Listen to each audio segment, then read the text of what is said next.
Hey everybody, it's Grace Green Pepper. I am super excited to be cooking with you all again today, in particular because we are making one of my most favorite recipes, green pancakes. Green because we're gonna throw some kale in there, which is gonna add some protein and a lot of other awesome nutrients to this breakfast staple. Not only are kale pancakes a ton of fun to make, they're pretty easy too.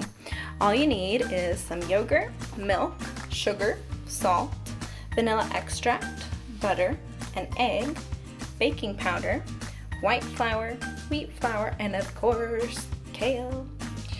You can tell that we use this recipe a ton in my house. So for this recipe, we're gonna keep our wet ingredients and our dry ingredients separate. And we're actually gonna put all of our wet ingredients in a blender if you have one.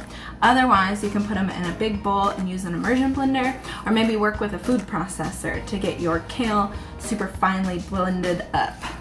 You're gonna take your kale and peel the leaf away from the stem and throw those good bits in the blender. And we can make a compost pile for those stems if you like, if you have one going in your home. Our blender is packed very full, and for that reason, we've left it unplugged because we don't want green pancake mix all over the kitchen. We're gonna start adding in our other wet ingredients to the blender. So the next one is 1 1/4 cup of milk, or your milk alternative.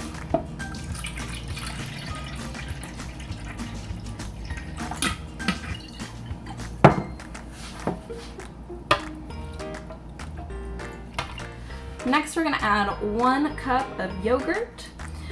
I'm using a 1/3 cup scoop, so it'll fit in the jar, but we're just doing a cup straight on into the blender as well. There we go.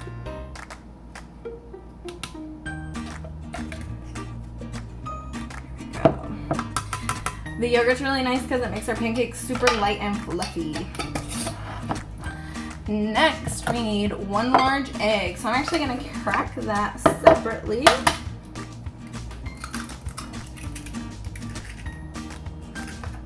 And then I'm gonna mix it on into the wet blend here. Finally, we need our butter.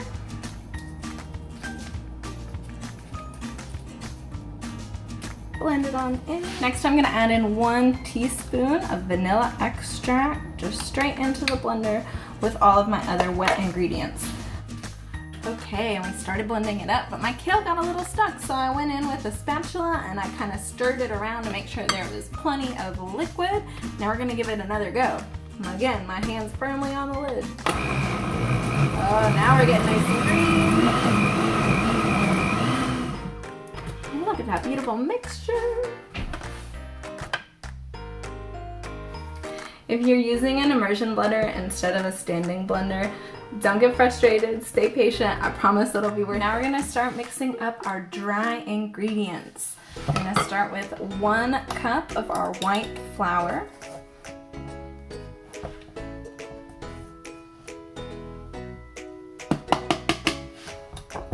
And now we need 3/4 cups of our whole wheat flour. So this is 1/4 cup. I'm gonna do it 3 times. We like to mix our flours just because that way you get more nutrients. Next, we're gonna do 1 tablespoon baking powder.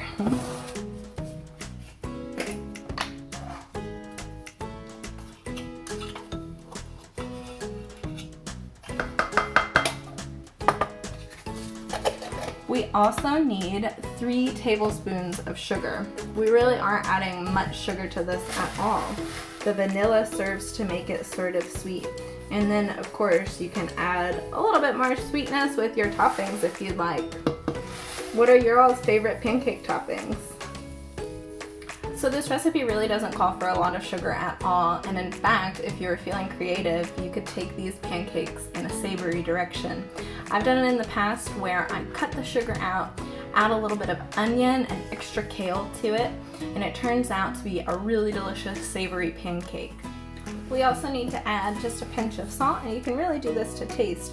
Now I add quite a generous amount just because I think it kicks up the flavor a lot, and I'm a big fan of the sweet and salty combination. So we're mixing up all of our dry ingredients, and now we're gonna mix the wet ingredients that are in the blender into our dry ingredients. I went ahead and unplugged that blender, and now I'm going to pour and mix. You want to do it kind of slowly so it all gets mixed in evenly.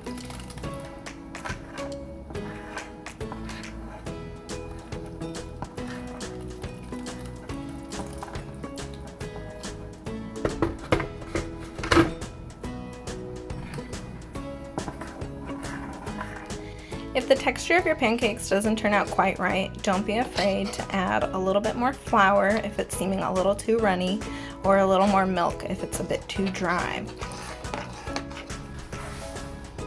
So now we're ready to start cooking our pancakes. I've got this pan heated up, and now you're gonna add a little butter or oil to it.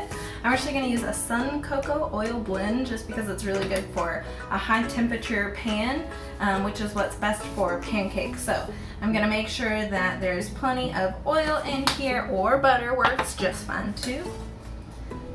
I'm gonna let that oil heat up a little bit as well, but that pan was heating up on that burner first. Then we're gonna throw a nice big scoop of pancake batter right on into the pan. One scoop wasn't enough, add a second one.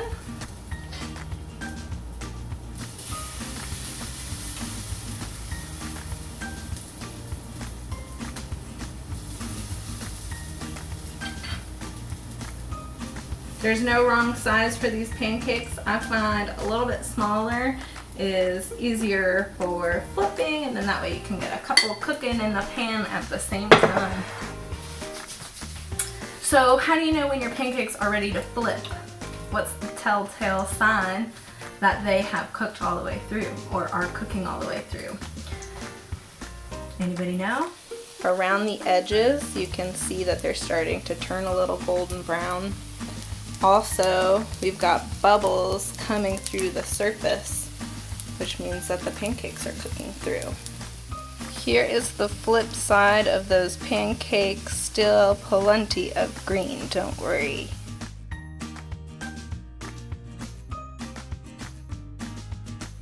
Here's our finished pancake. I can't wait to eat it.